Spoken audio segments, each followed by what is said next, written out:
Kepler's law planetary mission के बारे में मैं बताने जा रहा हूँ। केपलर्स लॉ पहले हम जानेंगे कि इलिप्स क्या है। Locus of a point moves in a plane in such a way that the distance from two fixed points are constant. That is ellipse. Two fixed points are constant. Suppose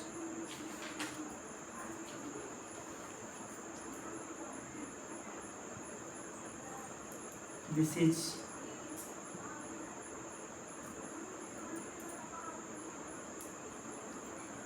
if suppose planets is situated in this point and this is the foci of the ellipse.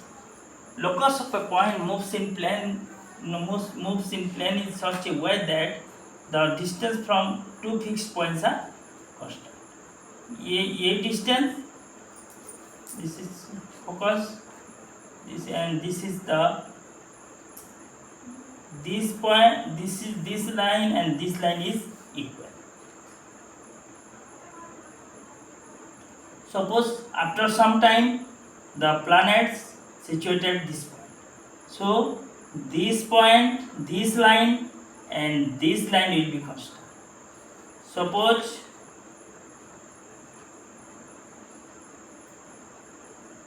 planets here after some times reach to this portion, this point, this line is same, this line and this line will be same. This is the then first law, Kepler's first law. Every planet revolves around the sun. Revolves around the sun in elliptical orbit with sun situated at one of the foci. Okay, then Kepler's first law.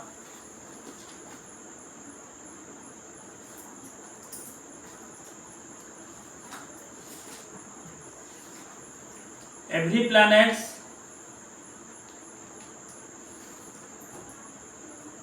revolves around the sun in an elliptical orbit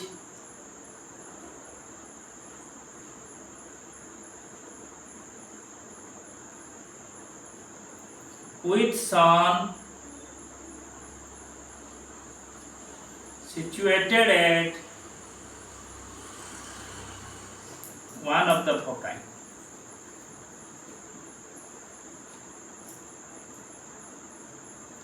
Okay, first. Then the planets are revolving around the sun. That is not an ellipse. That is the ellipse. That is not a circle.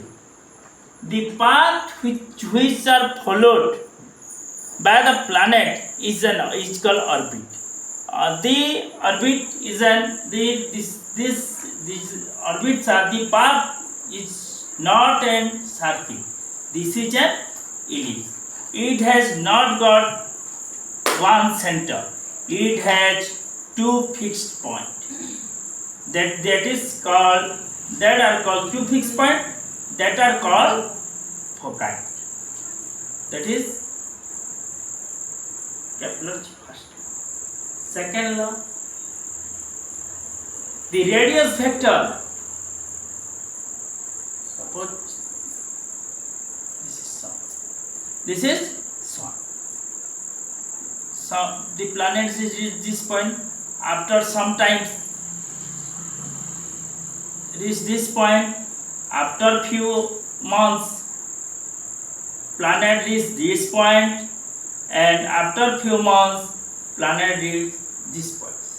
The radius vector joining the planet and sun sweeps out equal area in equal time.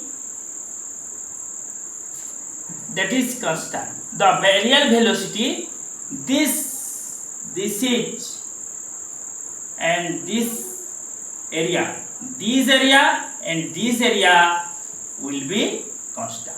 Second law states that the radius vector, we draw a radius vector, after some time we draw this radius vector, this planet is to this position, the radius vector this, and this is the radius vector. So this area and this area is constant. The radius vector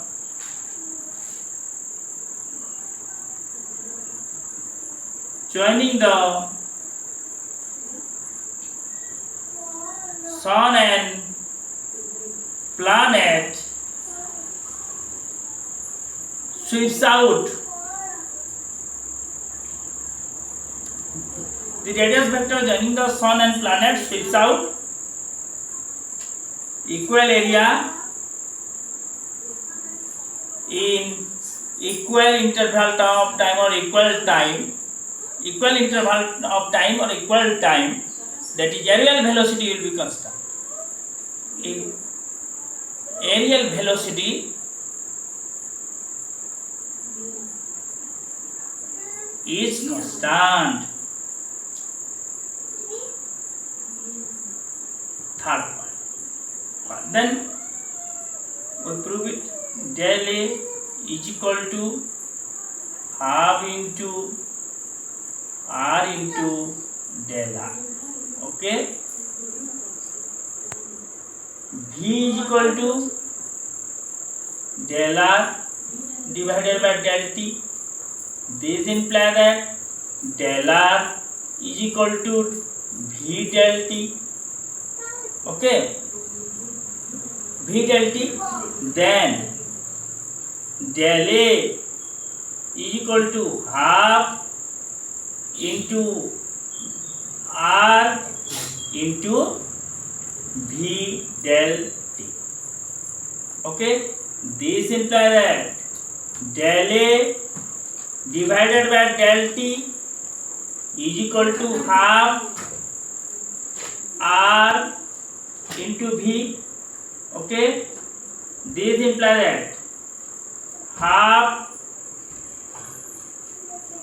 del A by del T, del A by del T is equal to half R into, putting the value V is equal to, we know V is equal to P by M. Okay, then we putting the value of V, P by M. This implies that del A divided by del T is equal to 1 by 2M into R into P. We know R into P is equal to M. This implies that del A divided by del T is equal to 1 by 2M into L. Okay. The radius vector joining the sun and the planet sweeps out equal area in equal volume of equal area in equal time. Aerial velocity is constant. This is second law. Third law states that the square of the time period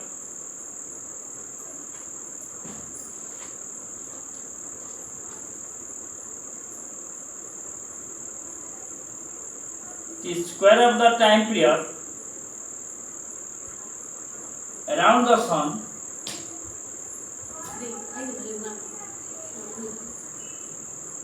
is directly proportional to cube of the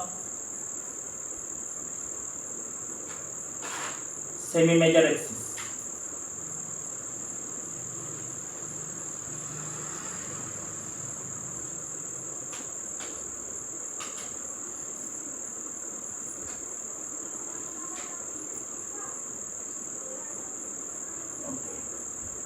Then we know mv square by r is equal to mv square by r is equal to gmm by r square. Okay, m will be cancelled. This implies that r will be cancelled, then v square is equal to gm by r. We know v is equal to 2 pi r divided by t. Okay, then 2 pi r divided by t whole square is equal to gm divided by r. This implies that 4 pi square r square, okay, divided by 4 pi square r square divided by t square is equal to gm divided by r. This implies that 4 pi square r cube cross multiplication is equal to gm t square. This implies that t square is equal to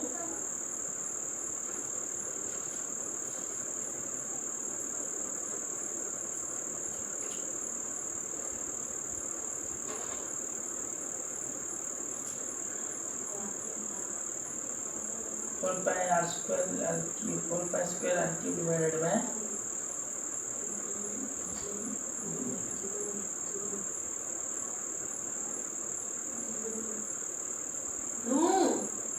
this is all about Kepler theorem.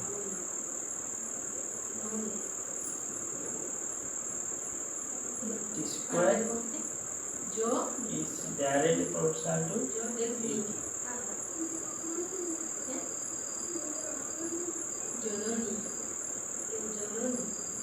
Okay.